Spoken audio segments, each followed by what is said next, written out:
Inspirasyon ang hatid ng ilan nating kababayan na pinatunayang hindi hadlang ang edad at kapansanan, makamit lang ang inaasam nilang edukasyon. At narito ang kanilang mga nakakaantig na kwento. Dati-rati pagsundo at paghatid sa mga estudyante ang sadya ni Jay sa eskwelahan. Pero ngayong pasukan, kabilang na siya sa mga grade 1. 40 anyos na si Jay at pinahihirapan pa ng kanyang kapansanan. Pero hindi raw niya ito alintana, matuto lang siya makapagbasa at makapagsulat. Kaya kung mati adadal na sir, tinarikat may roroman. Maaga namatay ang kanyang mga magulang, kaya hindi raw agad naging prioridad sa kanya ang pag-aaral.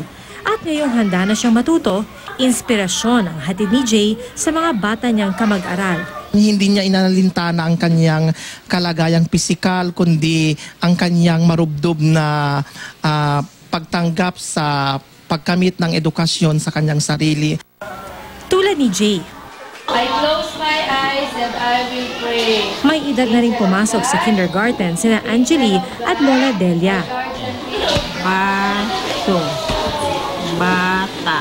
Naingganyong pumasok si Lola Delia nang minsang samahan ng apo sa summer class. Hindi ko kabalo magsulat, hindi ko kabalo magbasa.